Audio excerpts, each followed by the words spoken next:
May mga nilalang na talagang gumagambala sa mga tao sa mundo. At dalawa lamang ang kanilang motibo. Ang makipagkaibigan o magdala ng panganib at kamatayan. Nasa ating mga tao ang kapasyahan kung tatanggapin natin sila o hindi.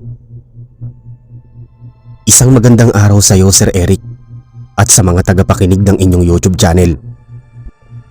Ako po si Tanya, na nagmula sa bayan ng Puentes, at ang kwento ko pong ibabahagi sa inyo ay ang aming sariling karanasan ng aking mga kaibigan.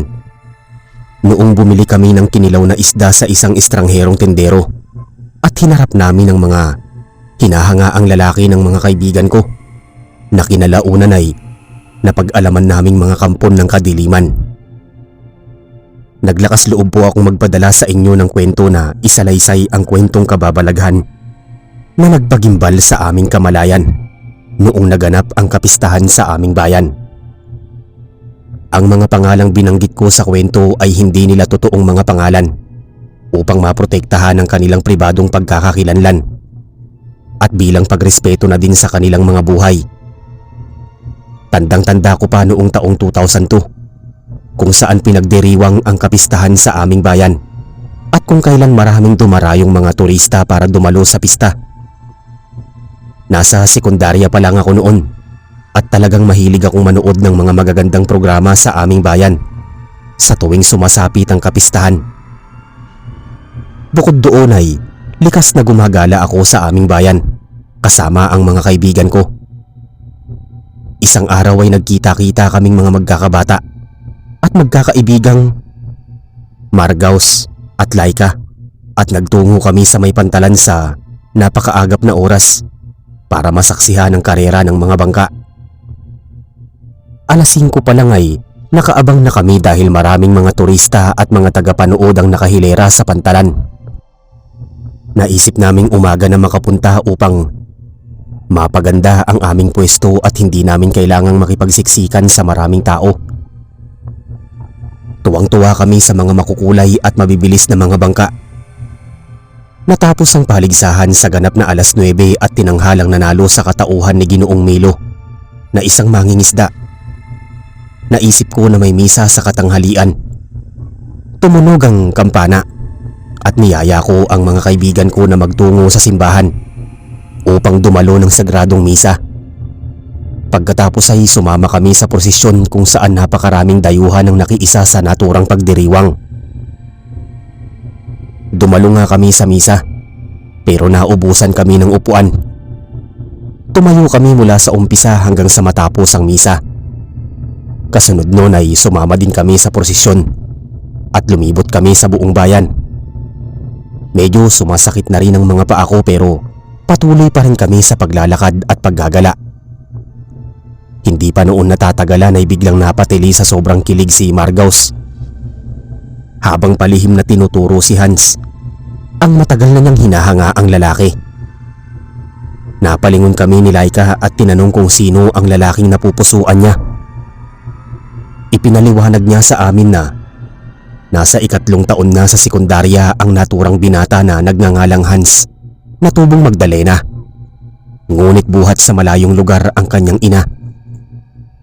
Lumipat lamang siya sa aming bayan noong nag-aral siya sa 2 taon at simula noon ay namuo ang lihim na paghanga sa kanya ng kaibigan ko. Hindi naman katakataka dahil may angking kagwapuhan na iba sa mga itsura ng mga ordinaryong lalaki sa aming lugar.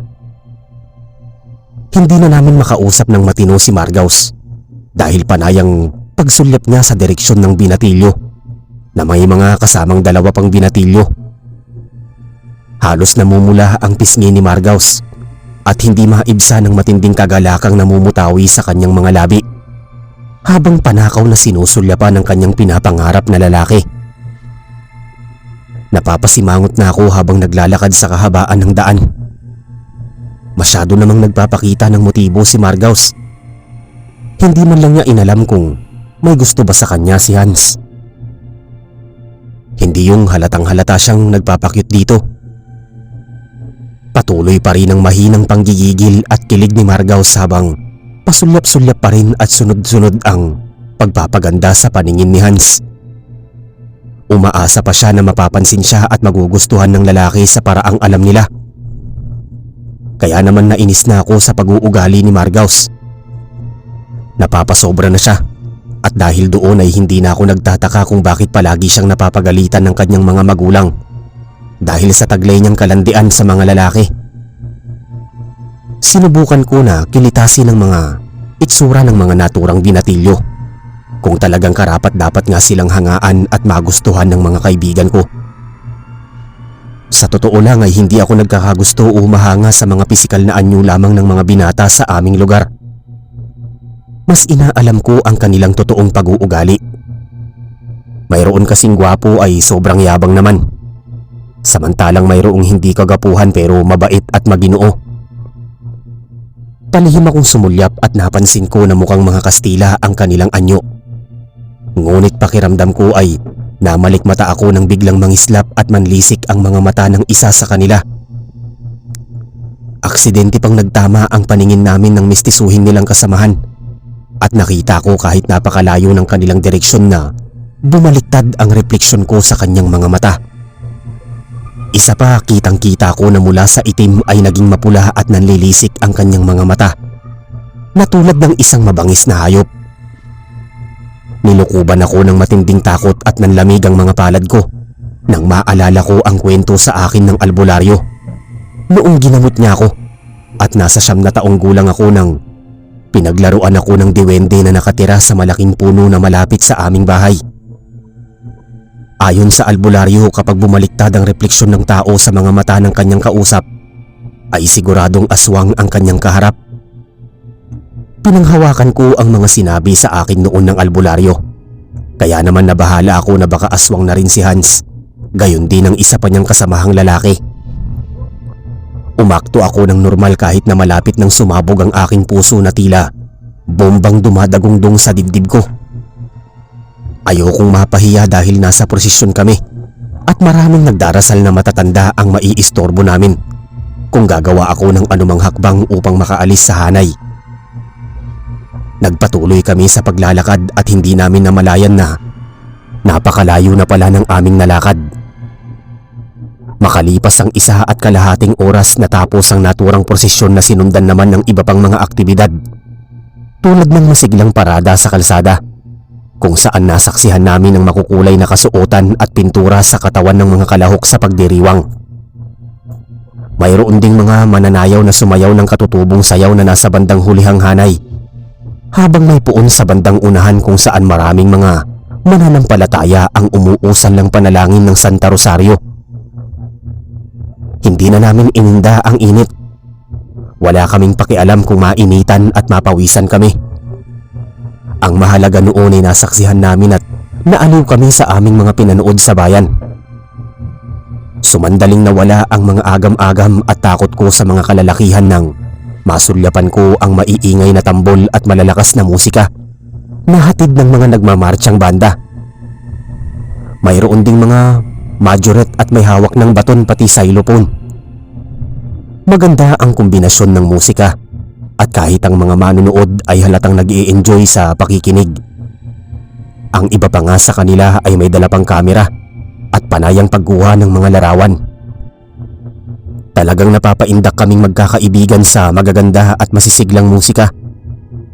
At ilan pa sa mga manunood ay talagang nagagalak at nagsisipagpalakpakan habang pinupuri ang naturang mga banda. Inabot na kami ng takip silim sa daan dahil nanood pa kami ng iba pang magaganda at kapanapanabik na pagdiriwang. Naglakad kami sa kahabaan ng plaza at napansin namin na mayroon palang gaganaping beer plaza. May tumutugtog pang banda at maraming tao sa loob. Hindi na kami pumasok dahil wala namang kaming tiket. At isa pa ay nagsimulang kumalam ang aming mga sikmura. At naisipan na naming umuwi sa kanya-kanya naming bahay. Ngunit pagdaan namin sa isang sulok ng daan, ay napadako kami sa isang bahay kung saan may 5 kabinataang nagsisipag-inuman sa labas. Niyaya nila kaming uminom ng beer kaso nahiya kami. Kakilala pala at kaibigan ni Laika ang isa sa mga binata. Napansin niyang gusto naming uminom kaso ay hindi kami makapasok sa loob Naawa yata sa amin kaya kinausap niya ang mga kainuman.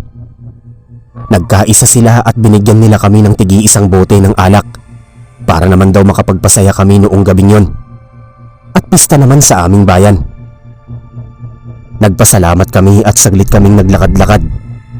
At hindi nagtagal ay nakakita kami ng isang mahabang lamesa sa tabi ng punong kahoy. Tamang-tama na walang tao doon at solo namin ang lamesa. Pumwesto kami doon at lumagok kami ng alak kaya lang ay wala namang kaming makakaing pulutan. Saktong may napadaan na lalaking may dalang mga balde. Inakala pa namin magtitinda yun ng taho pero inilabas niya ang kanyang panindang kinilaw na isda. Nainganyo kaming tatlo at bumili kami. Naisip namin mukhang katakam-takamang kinilaw at saka kailangan namin ng pulutan. Bumili kami at binigyan kami ng tindero ng 5 piraso ng kalamansi. Pagkatapos ay binigay namin ng bayad sa kanya. Kasunod nun ay nagpasalamat sa amin ng tindero. Amoy na amoy ko pa ang masarap na aroma ng kinilaw na isda. Umalis ang tindero at humiram ako ng mangkok sa 5 kalalakihang nagsisipag inuman.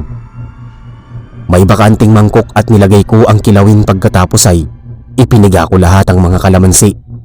Pagkatapos ay kumain kaming tatlo. Kaso hindi namin malasahan ang asim ng kalamansi. Pero pinilit naming ubusin ang kinilaw, pati ang 3 bote ng alak. Sarap na sarap kami sa pagkain ng kinilaw na isda. Hindi namin napansin na naubos na pala namin ang pulutan. Mga bandang mahigit 10:00 ng hating gabi ay natapos kami sa pag-iinuman. Isinauli namin ang mangkok at 3 bote ng alak sa mga kalalakihan at nagpasalamat kami sa kanila pagkatapos ay umalis na kami sa lugar na yon. Hindi nagtagal ay napansin agad ni Margaus ang hinahangaan niyang si Hans sa di kalayuan. Lalo naman akong kinilabutan ng ngumiti sa akin ng kasamahan niyang mistisong lalaki na pinaghihinalaan ko na aswang, katabi ang isa pang binatilyong biluga ng muka at 2 pang ordinaryong binatilyo. Namumula na ang mga pisngi sa sobrang kalasingan. Kinalabit ko si Margaus, gayon din si Laika at pabulong silang pinagsabihan. Inutusan ko silang dumiretso sa paglalakad at huwag pansinin ng mga lalaki dahil sigurado akong may balak silang masasama sa amin. Hindi pa nagustuhan ni Margaus ang mga sinabi ko kaya sinimangutan niya ako at tinapunan ng masamang tingin. Ipinagtanggol pa niya si Hans at huwag ko daw itong pagbintangan ng kung ano-ano. Magpoprotesta na sana ako at ipagtatapat ang mga nakita ko sa prosesyon nang maalintana ang pag-uusap namin. Subalit, biglang lumitaw sa likuran namin at sumabat sa usapan namin si Hans habang hawak ang isang basong tagayan na may lamang kalahating alak. Bumati ito at inalok kaming makipag-inuman at makipagkwentuhan sa kanila. Wala naman daw silang intensyong masama at gusto lamang nilang makipagkaibigan. Kinakalabit ko si Margaus at pinagdidiinan ko pa rin ang laman ng isip ko. Subalit nagsimulang mangusap si Margaus at mukhang interesado pa siya sa alok ni Hans. Pumayag siya sa alok ni Hans. Sinabi niya na hindi kami pwedeng magtagal sa labas ng bahay dahil mahigpit na pinagbabawalan kami ng mga magulang namin na magtagal sa labas ng bahay. Hanggang sa sumapit ang hating gabi dahil delikado para sa kababaihan na manatili sa labas na walang kasamang nakakatanda. Sa oras na yun ay napangiti si Hans. Nagtagumpay siya sa kanyang plano at kitang-kita ko na nangislap ang namumuti niyang mga matatalas na mga pangil. Gusto kong sumigaw at magwala subalit wala akong lakas ng loob dahil natatakot din ako sa maaaring gawin sa amin ng mga kabinataan. Kaya pinili ko na lang na manahimik. Tahimik na lang akong nagdasal sa isip ko. Naupo kami sa mahabang lamesa kung saan nagpakilala ang 4 na binatilyong kasama ni Hans. Nakilala ko bilang si Erwin ng naturang mistisong lalaki na pinaghihinalaan ko na aswang. Samantalang ang isa pa niyang kasama ay nagngangalang Jerry na medyo mahaba ang muka pero may kataasan ng tindigan. Nakipagkwentuhan sila sa amin at nalaman ko na nagmula silang lahat sa Magdalena. Kaya lalo na akong kinutuban na marahil ay mga aswang nga sila. Tanyag ang lugar na Magdalena sa madalas na pamugaran ng mga aswang. May mga serye pa doon ng mga pamatay na kagagawan daw di umano ng mga aswang. Kaya naman hindi malaman kung sino talaga ang mga ordinaryong tao at kung sino ang mga aswang sa lugar na yon. Habang umiinom kami ng alak ay dinudulutan nila kami ng mga masasarap na pulutan. Makalipas ang ilang sandali, nakaramdam ako ng kaunting pagkahilo. Pero matino pa ang pag-iisip ko noon. Lumingon ako sa direksyon ng mga kabinataan at napansin ko na seryoso at mukhang natatakam sa aking katawan si Erwin habang nilalantakan ng adobo na kinakain niya. Nilukuban ako ng matinding takot kaya agad akong tumayo at pinilit ko na sina Margaus at Laika na umalis dahil tiyak na hinahanap na kami ng aming mga magulang. Nagulat pa silang dalawa sa inasal ko kaya wala silang ibang nagawa kung hindi sumunod sa utos ko. Kaya naisip ko na may pag-asa pa kaming makatakas sa mga kamay ng mga kalalakihan. Ngunit nagkusang loob si Hans na ihatid kami kasama sina Elmer at Jerry. Hinikayat niya si Margaus na hindi makatanggi sa kanyang matatamis na pananalita at halatang malaki ang gusto sa binata. Nag-isip pa rin ako ng posibleng mahidahilan upang lubayan na kami ng tuluyan ng tatlong kalalakihan. Kung hindi ako kikilos ay malamang malapa ng mga aswang ang dalawa kong kasama na mukhang humaling sa kagwapuhan ng mga kalalakihan. Halata namang may lihim na pagtingin si Margaus kay Hans, samantalang si Laika naman ay kinikilig kay Elmer. Naiinis ako sa sobrang kalandian nilang dalawa. Hindi nila naiisip na ang sobrang pagkagusto nila ang magdadala sa kanila sa kamatayan. Nagmamadali akong naglalakad kahit medyo nahihilo pa rin ako at nagdodoble ang paningin ko sa matinding epekto ng alak. Sinikap ko na hawakan ng mga kamay ni Margaus at Laika bilang pagsuporta. Hinigpitan ko ang pagkakahawak at halos hilain ko na silang dalawa upang makabilis na paglalakad samantalang nasa likuran naman namin ng tatlong kalalakihan na medyo malayo ang distansya sa amin. Nang makarating kami sa bahaging maraming punong kahoy, ay bigla akong lumiko kung saan nahablot ko ang aking kaibigan at kapinsan. Saglit kaming nagtago sa isang malaking punong kahoy at sinenyasan ko silang manahimik sa isang tabi habang manaka-naka naming sinisilip ang tatlong kalalakihan.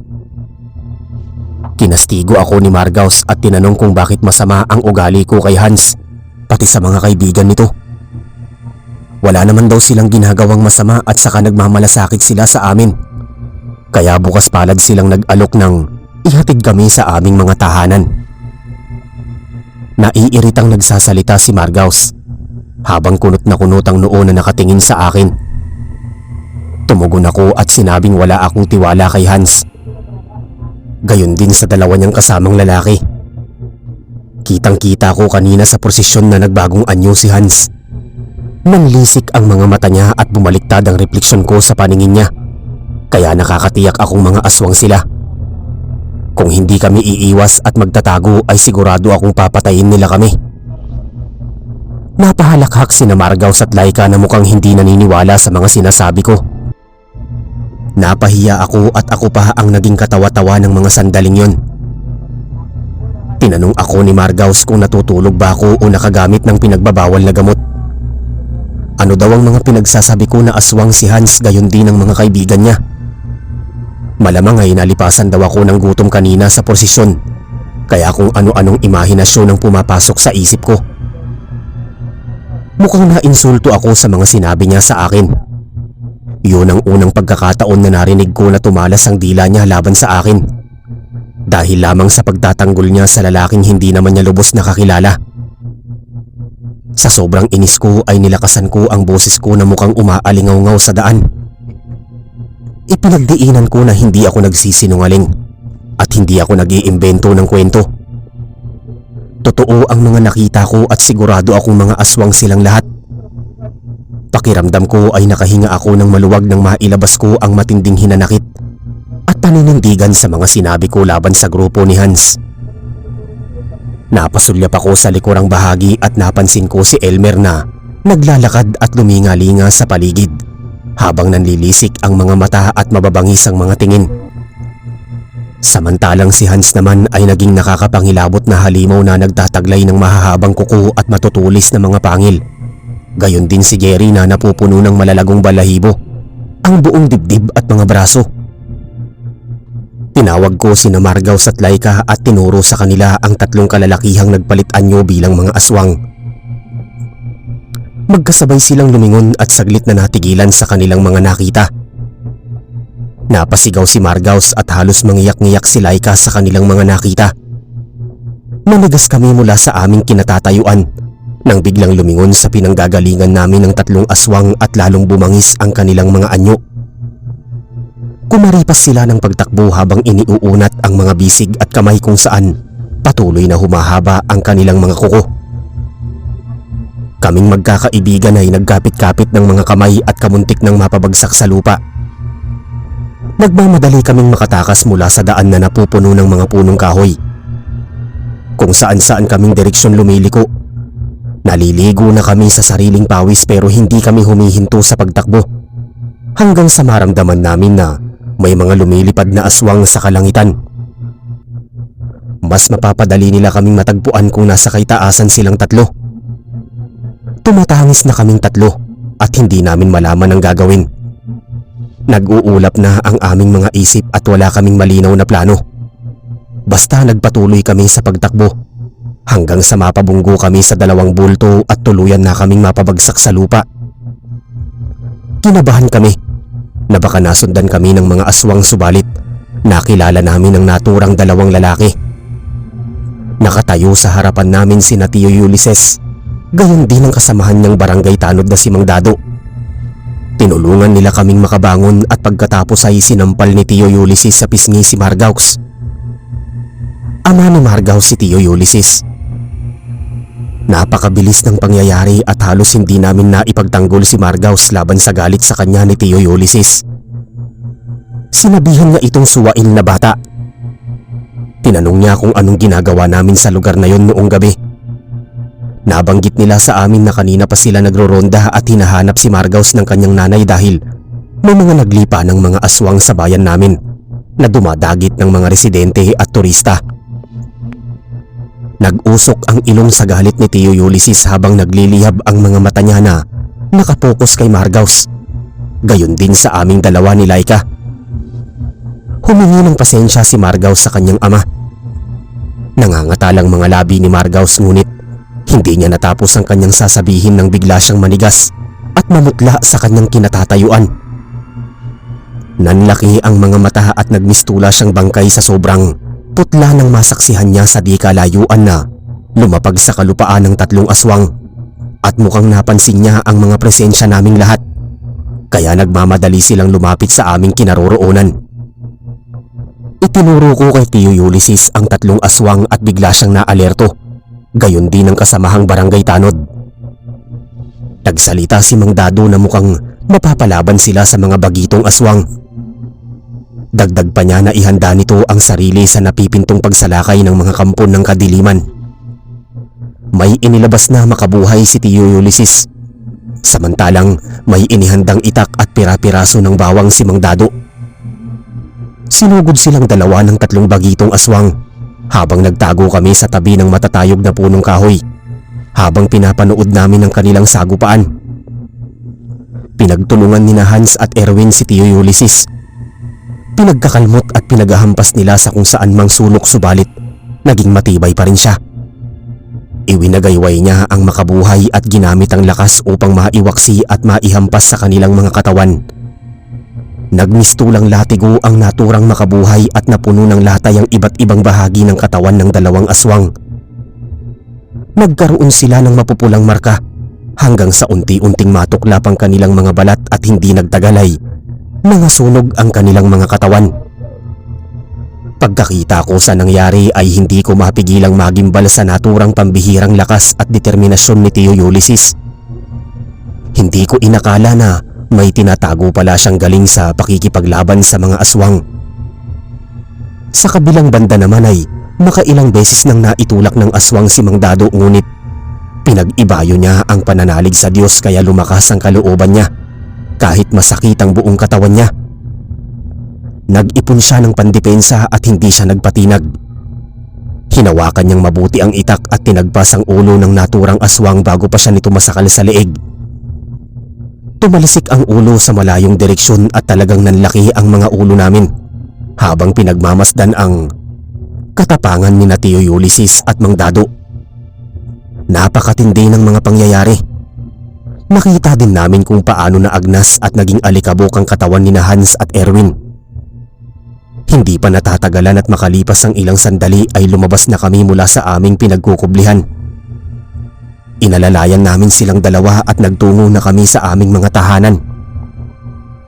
Ibinalita ko sa aking mga magulang at kapatid ang nangyari at talagang lubos silang nag-alala. Nasermonan pa ako ng nanay ko pero sa katapusan ay nagpasalamat siya sa Diyos. Dahil nakaligtas kami sa kapahamakan at hindi kami nakagat ng mga aswang. Medyo hindi pa rin ako nakabawi noon dahil nasa kalooban ko pa rin ang sindak at takot sa nagdaang engkwentro.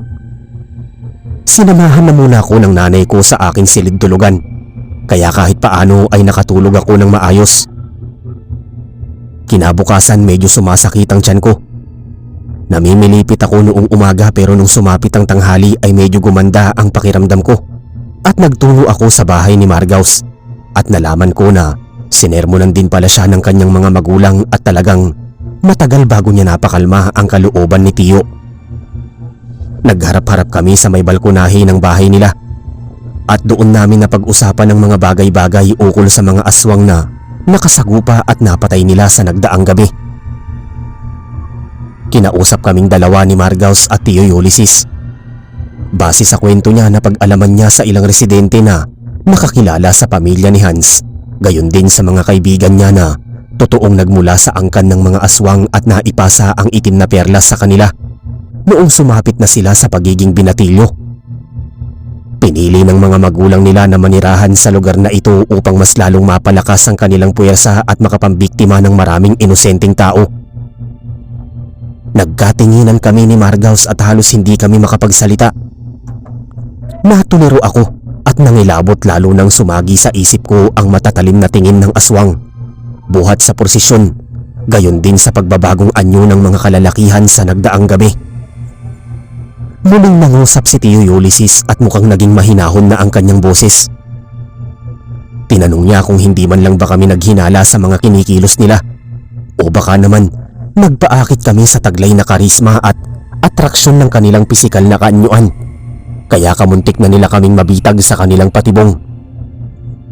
Nagtangka akong magsalita kahit pinangingibabawan ako ng matinding takot kay Tio Ulysses. Humingi ako ng paumanhin kung pinairal namin ang pagiging matigas ang ulo pero nabanggit ko sa kanya na nasaksihan ko kung paano nagbagong anyo ang magkakaibigan. Nakaramdam na ako noon ng panganib at ilang beses ko nang pinaiwas sina Margaus at Laika sa kanila dahil baka patayin nila kami sa mismong araw ng pagdiriwang ng pista sa ating bayan. Lumingon sa akin si Margaus at bakas ko sa mukha niya ang matinding pagsisisi habang nag-uumpisang bumagtas ang mga luha sa kanyang mga mata. Hinawakan niya ang kamay ko at kinausap niya ako sa mahinahon at puno ng pagpapakumbaba. Humingi siya ng tawad dahil hindi siya kaagad naniwala sa akin. Pinairal niya ang kalandian. Mas nangibabaw ang paniniwala niya na mabuting tao si Hans, gayon din ang mga kaibigan nito at hindi lubos na naisip na wala silang anumang kasamaang posibleng gawin sa amin. Mas pinili niyang pagtaasan ako ng boses at kwestiyonin ng mga paghihinala ko sa kanila.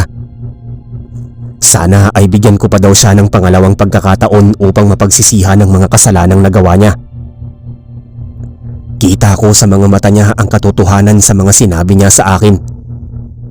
Ngumiti ako at binigyan siya ng panibagong pag-asa. Sinabi ko na lahat naman ng tao ay nagkakamali at nagsisikap na magbago. Sana sa susunod ay matuto muna siyang makinig bago ka magbigay ng negatibong reaksyon at paghahatol base lamang sa kung anong gusto niyang paniwalaan.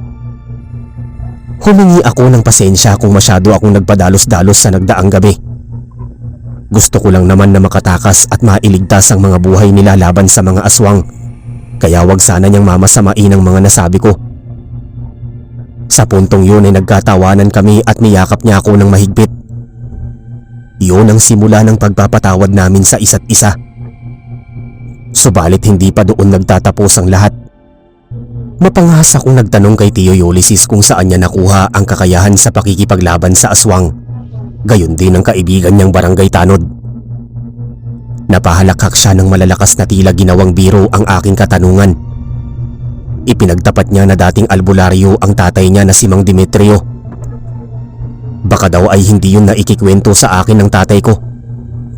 Nagkakasama daw sila noon sa panggagamot ng may sakit at sinanay na rin siya ng ama sa pakikipaglaban sa mga aswang. Samantalang ang aking ama naman daw ay nanatiling masunurin sa kanilang ina at minabuti niyang mag-aral kaysa palaging sumama sa panggagamot. Dagdag pa niya na si Mang Dado naman ay anak ng dating tagapamuksa ng aswang. Bago siya naging barangay tanod kaya naman magaling din siya at bihasa sa pakikipaglaban. Nangislap ang aking mga mata at talagang lubos akong humanga sa mga sinabi ni Tio Ulysses. Pero nakakatuwang isipin na kaalakbay na may naprotektahan pa rin sa miyembro ng aming pamilya upang hindi kami malapitan ng mga aswang. Umuwi ako sa bahay at noong sumapit ang gabi ay nakaramdam ako ng gutom. Panay ang pagkain ko kahit malalim na ang gabi. Sa mga sumunod na araw ay parating sumasakit ang tiyan ko sa umaga at lagi akong nagugutom sa gabi, pero hindi ako nakukontento sa aking mga kinakain. May hinahanap akong pagkain na gusto kong latakan pero hindi ko malaman kung ano. Hindi na ako naglalabas ng bahay at hindi na kami nagkita-kitang magkakaibigan. Kinaumagahan bigla ako nakadampot ng inahing manok. Inakala ko na adobong manok yon, kaya dali-dali kong kakagatin pero biglang sumigaw ang aking ina. Nairita ako sa boses nito at mabilis ko siyang inatake pero napigilan ako ng tatay ko. Hindi ko maunawaan ang aking sarili. Nagwawala ako at ginapos ako ng tatay ko sa aking kwarto. Pakiramdam ko ay mayroong halimaw na kumukontrol sa aking katawan. Nagsisigaw ako at talagang nahihilo ako. Lumipas ang ilang minuto ay dumating si Tio Ulysses. Pinagmasdan niya akong mabuti. Nag-umpisa naman na akong magwala noong makaramdam ako ng kanyang presensya. May kung anong panganib ang nagbabadya sa akin. Maya-maya ay lumapit siya at may binulong sa akin. Nagdilim ang aking paningin at nawalan ako ng malay. Sa kasunod na pangyayari ay nagdilat ako ng mga mata at nakita ko na lang ang sarili ko na nakahiga sa kama. Nanghihina ako at namumutla.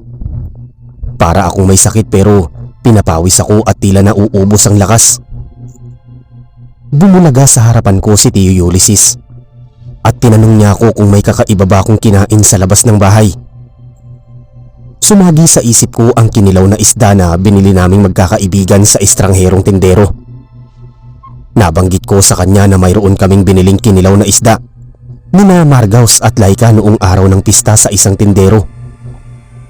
Sa katunayan ay binigyan pa kami ng kalamansi.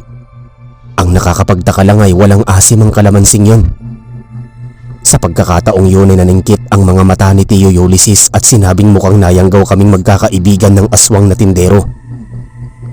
Nabanggit niya na kahit pala si Margaus ay kamuntik na rin kumain ng alaga nilang pusa at parati itong nauuhaw at nagugutom. Samantalang si Laika naman ay kamuntik ng makagat ang bunso nitong kapatid na sanggol dahil inakala niyang isa itong masarap na pagkain. Ginamot niya ang dalawa at iisa ang pagkain itinuturo nila. Walang iba kung hindi ang kinilaw na isda. Matagal na palang may nababalitaan si Tio Ulysses ukol sa tindero na nagbibenta ng kinilaw na isda. May nakapagsabi sa kanya na hindi yun isda kung hindi putol-putol na katawan ng tao at gumagamit pa ito ng peking kalamansi na walang asim. Manoko pala silang magkakaibigan at balak silang yang gawin ng tindero. Isinalaysay sa akin ni Tio Ulysses na sumuka ako ng maraming mutya ng aswang at sa palagay niya ay marami akong nakaing kinilaw na isda na naipon sa aking katawan. Kung inabot pa daw ako ng 1 linggo bago magamot ay posibleng mahihirapan na siyang pagalingin ako at baka tuluyan na akong naging aswang. Suhestyon niya na wag na kaming susubok kumain ng mga pagkaing iniaalok ng mga dayong tindero sa aming lugar at baka marumi o di kaya ay katawan yun ng mga tao.